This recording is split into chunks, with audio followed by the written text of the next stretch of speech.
Mesdames, Messieurs, bonjour et merci de prendre ce rendez-vous de l'actualité sur Eden Télévision. La campagne de vaccination contre la COVID-19 a été lancée ce lundi par le ministre de la Santé. 118 sites de vaccination sont retenus dans 4 départements du Bénin.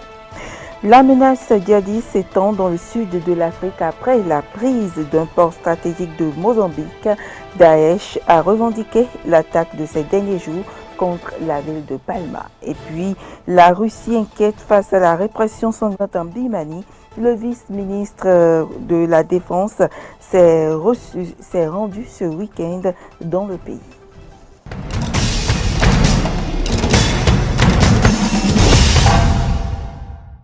Bienvenue à toutes et à tous. Le ministre de la Santé a lancé officiellement ce lundi la campagne de vaccination contre la COVID-19 au Bénin. Il était accompagné de son collègue des affaires sociales. C'était au palais des congrès de Cotonou. Carole Olaye et Romaric Devauchy pour les détails. Je me sens très bien. Voilà qui doit mettre définitivement un terme aux nombreuses spéculations sur la qualité des vaccins réceptionnés au Bénin. Contre toute attente, ce sont les ministres en charge de la santé et des affaires sociales qui ont donné l'exemple à suivre en se faisant vacciner à l'occasion du lancement officiel de la campagne de vaccination contre la COVID-19 au Bénin. Un acte qui doit pouvoir rassurer le peuple béninois. J'ai une petite piqûre de moustique comme pour toutes les ingestions. Dans les secondes qui ont suivi, je n'ai rien senti de particulier et j'ai pu me reposer pendant 15 minutes là maintenant et je me sens très bien. C'est déjà un sentiment de satisfaction que nous ayons pu démarrer la campagne de vaccination. Mon deuxième mot, c'est que je voudrais rassurer les populations. Comme elles ont pu le constater, je viens de me faire la première dose du vaccin AstraZeneca et tout s'est très bien passé. Comme vous pouvez le voir, je suis devant vous. Toujours aussi alerte. Et le 31 mai, j'ai mon rendez-vous pour faire la deuxième dose, pour être vraiment immunisé. Je voudrais profiter de cette occasion pour vraiment demander aux populations, au-delà de toute la polémique qui a eu lieu, qu'ils peuvent constater que la vaccination a déjà eu lieu dans d'autres pays de la sous-région et que nous l'avons effectivement commencé également au Bénin. La preuve matérielle, c'est que je viens de la faire et d'autres personnes, agents de santé et autres sont également en train de la faire là. Le vaccin AstraZeneca est le fruit de l'initiative COVAX portée par plusieurs organismes internationaux afin de faciliter l'approvisionnement équitable des vaccins contre le coronavirus dans nombreux pays, en particulier ceux les plus pauvres. Une initiative qui doit être soutenue et renforcée davantage selon le représentant résident de l'Organisation mondiale de la santé au Bénin. Je profite donc de cette occasion, au nom de tous les partenaires du mécanisme COVAX, pour remercier tous les donateurs qui n'ont ménagé aucun effort afin de réunir les contributions combien inestimables au financement de l'accès de nos pays aux moyens de lutte contre la pandémie, et plus particulièrement les vaccins. L'OMS et les partenaires du mécanisme COVAX, par ma voix, vous rassurent de continuer à travailler nuit et jour afin de réaliser cette noble vision consistant à vacciner au moins 20% de la population d'ici la fin de cette année 2020 et à continuer à mobiliser les efforts pour un objectif de couverture vaccinale de 60% de la population, garant d'une immunité collective satisfaisante. Les professionnels du secteur de la santé, les personnes âgées de plus de 60 ans, ayant ou pas des comorbidités, restent les cibles dans le cadre de cette campagne de vaccination. Une campagne de vaccination qui ne doit point avoir pour conséquence l'abandon des mesures barrières exigées pour mieux lutter contre la COVID-19 au Bénin et partout ailleurs dans le monde. Campagne électorale au Bénin, le duo Talon Talata était à Natitengu le week-end dernier. Patrice Talon et sa colistière sont allés convaincre les populations de la cité des Nantos de l'intérêt de voter pour le duo. Clémence Tonoucoin pour le point. Ce samedi 27 mars 2021, au stade de Natitengu, c'est une foule brandissant des fanions frappée de l'effigie du duo Talon Talata qui a accueilli le candidat Patrice Talon et sa colistière. Sur place, l'exercice n'a pas changé. Présenter aux populations les grandes actions à mener au cours des 5 prochaines années. D'ici 1 an ou 1 an et demi, quand je viendrai en Haïti, peut-être pas vous voir tous comme ça, mais parce que vous allez me faire confiance. Et que nous allons repartir pour 5 ans encore. Et que je reviendrai plus souvent maintenant, nous allons avoir le plaisir de constater qu'il n'y a plus aucune commune de la Takora où la poussière est le compagnon de route. Mariam Zimé-Talata, colistière de Patrice Talon, a expliqué aux populations tout l'intérêt qu'elles ont à voter pour son duo. Une maman ne peut pas vouloir du mal de ses enfants. Une maman, c'est la compréhension. Une maman, c'est la sûreté. Une maman, c'est la confiance. Une maman, c'est la voie même du salut. Regardez bien et votez ce jour-là pour la maman qui est sur la liste, à côté d'un papa bâtisseur, constructeur. Votez donc pour notre liste. Votez pour le développement. Votez pour notre dynamique commune. Que ceux qui pensent que non, c'est déjà gagné et que c'est peut-être pas la peine de se gêner, d'aller faire la queue pour aller voter, qui disent une chose. Leur contribution à la dynamique commune, leur contribution à ce mouvement, leur prière, ce sera leur participation au nombre d'électeurs que le Bénin va décompter le 11 avril. À Nati Tengou, le duo semble n'avoir pas prêché dans le désert puisque les différentes couches sociales de la ville promettent de battre le record en termes de taux de participation. Nous promettons au président que le 11 avril, nous allons sortir massivement pour voter au duo Talon Talata. Ce que j'ai retenu, c'est le taux de participation parce que le chaos est garanti. Mais il faudrait que la population se mobilise pour sortir massivement, voter pour la vision du chef de l'État. Pour ce faire, nous allons faire sortir les gens pour qu'ils votent, pour qu'on ait un grand pourcentage. Patrice Talon est le meilleur candidat parmi les candidats. Il nous a fait tellement de promesses. Et nous comptons voter massivement dans l'Atakora, 90% pour Talon. Talon KO premier tour. On sent que vraiment il y a eu des changements.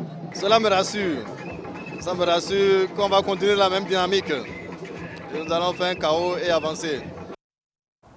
Et à la fin de la campagne du duo Talon Talata dans le Nord, le ministre de la Communication a fait un point. On écoute le ministre Alain Orunla. Le président de la République a rencontré pour la 2e fois le monde universitaire, le monde des étudiants, la jeunesse. La jeunesse qui est au cœur de ce programme 2021-2025, la jeunesse qui est le fer de lance pour qui des projets ambitieux de formation au métier, de création d'emplois, d'aide et de financement des activités. La jeunesse pour laquelle un programme d'éducation, un programme de formation d'une grande ampleur est conçu. Le président de la République a parcouru toutes les villes importantes du septentrion. L'étape de Parakou marque la fin de la tournée de campagne dans la partie septentrionale de notre pays, où nous avons eu droit à un discours de campagne tonique, un discours de campagne dynamique et interactif, où le président a décliné les aspects du programme qui impactent directement et immédiatement les populations majoritairement agricoles du Nord, avec l'ambitieux programme de développement de la filière agricole, avec la mise en valeur des produits tels que l'anarcadier, le café, le palmier à huile, les fruitiers, le cacao plus exactement. Nous savons que cette partie est le bassin. Et donc, les populations étaient heureuses d'apprendre que nous avons ce projet de mécanisation de l'agriculture qui permettra de supprimer d'ici à la fin de ce mandat l'usage de la daba et de faire de notre agriculture une agriculture qui enrichit, qui non seulement nourrit son homme, mais enrichit son homme et participe au développement. Une campagne pragmatique où il n'est pas question d'un projet aléatoire de société, mais d'un programme précis, concis, décliné dans ses aspects les plus impactants en 14 points. Et je voudrais également vous souligner que le président n'est pas seul dans la campagne.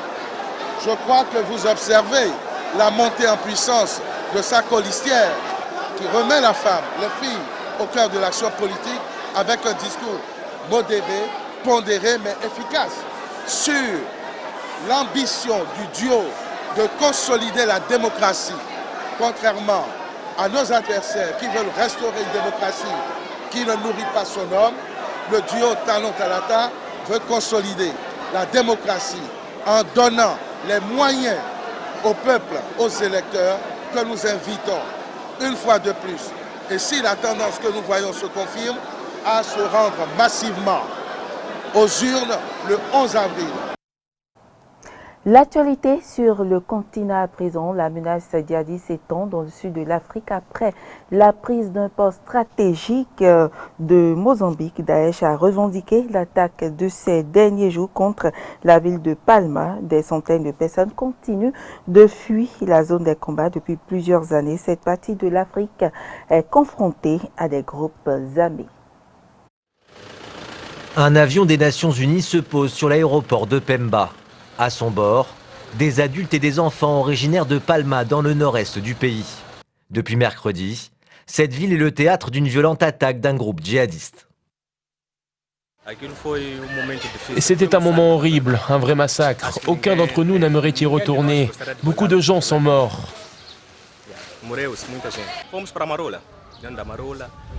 Nous sommes allés à l'hôtel Amarula où nous sommes restés 2 ou 3 jours, encerclés par les terroristes.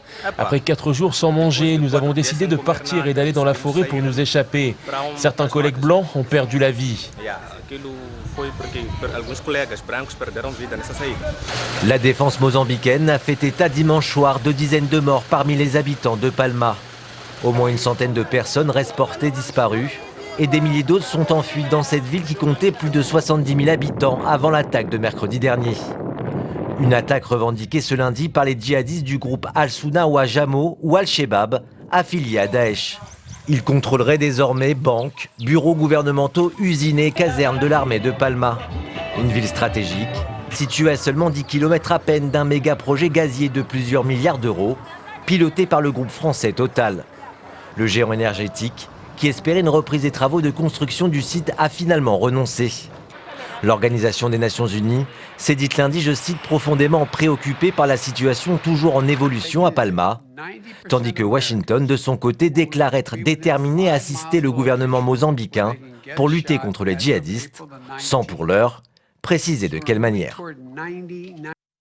La Russie est inquiète face à la répression sanglante en Birmanie. Le vice-ministre russe de la Défense s'est rendu ce week-end dans le pays. Plus de 500 personnes ont été tuées depuis le coup d'État militaire du 1er février. Des centaines de personnes ont été arrêtées ces derniers mois. La Birmanie est considérée comme un partenaire stratégique pour Moscou en Asie du Sud-Est. Reportage.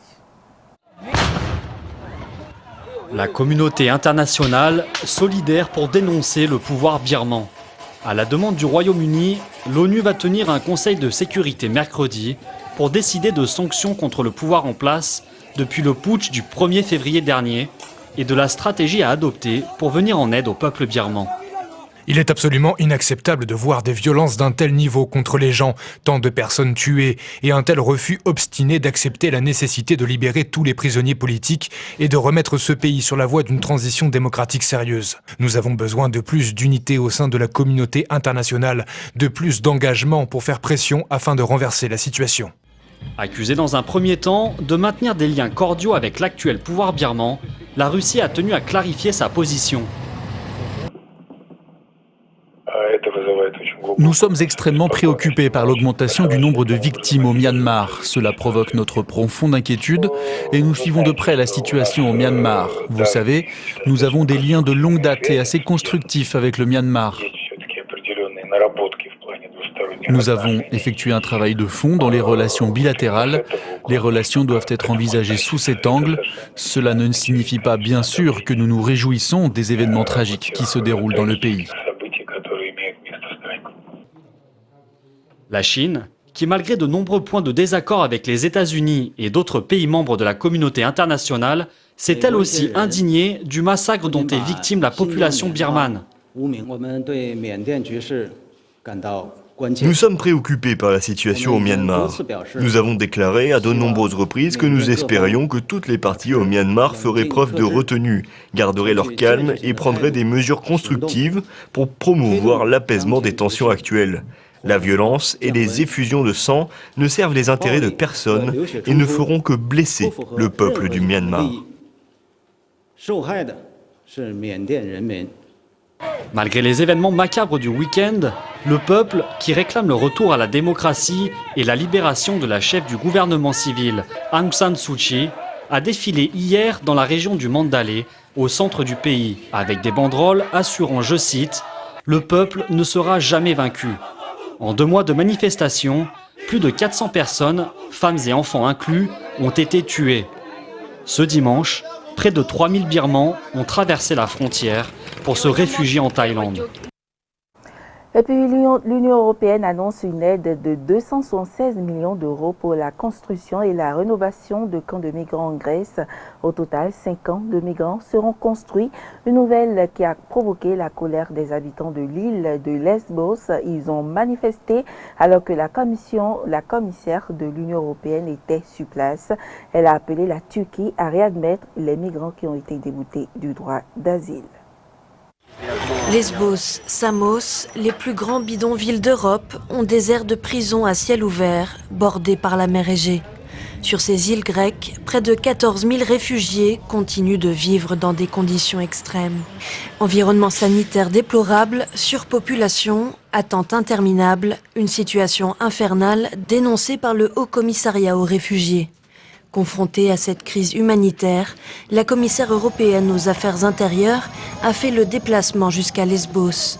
Le motif de sa visite, pousser le gouvernement grec à accélérer l'ouverture de nouveaux camps sur ces îles, et ce avec l'aide de l'Union européenne. Certaines îles ont été soumises à d'énormes pressions en l'absence de solution européenne. Nous devons européaniser la question de la migration, nous soutenir les uns les autres et ne laisser aucun État membre ou aucune île seule. L'Union européenne a annoncé qu'elle allait débloquer une enveloppe de 276 millions d'euros pour aider à la construction de campements. Le ministre grec des Affaires étrangères a lui annoncé que le nouveau camp de Samos ouvrirait à la fin du premier trimestre. Une décision qui se heurte néanmoins à l'opposition des habitants et des autorités locales qui font face à l'arrivée massive de réfugiés depuis la crise migratoire de 2015. Dans le même temps, Bruxelles et les autorités grecques lancent un appel à la Turquie, la pressant de réadmettre sur son territoire les migrants déboutés du droit d'asile sur le sol grec. Nous avons proposé à la Turquie de reprendre le retour des personnes qui n'ont pas le droit à une protection. Il y a 1450 personnes qui résident actuellement sur ces îles. Je pense que c'est une très bonne occasion pour la Turquie de démontrer sa volonté de coopérer avec l'Union européenne et de respecter la déclaration commune. Ces îles surchargées de demandeurs d'asile ne sont qu'à 15 km du rivage turc. En attendant l'aide d'Ankara, une pratique semble se développer chez les gardes-côtes grecs, le pushback, le refoulement des migrants vers les eaux territoriales de la Turquie. Une manœuvre illégale que la commissaire européenne aux affaires intérieures n'a pas manqué de soulever. Du côté des autorités grecques, on continue de nier ces allégations. Nous n'avons pas renvoyé de bateaux, nous avons empêché des navires d'entrer sur le territoire européen et grec, et c'est quelque chose d'autorisé par les règlements. Tandis que chaque partie se renvoie la balle face à cette crise humanitaire qui met les frontières au défi, une tentative de dialogue se dessine. La présidente de la Commission européenne, Ursula von der Leyen, ainsi que le président du Conseil européen, Charles Michel, se rendront à Ankara le 6 avril pour rencontrer le président turc Recep Tayyip Erdogan. Mesdames, Messieurs, ce sera tout pour cette édition. Merci pour l'attention et à demain.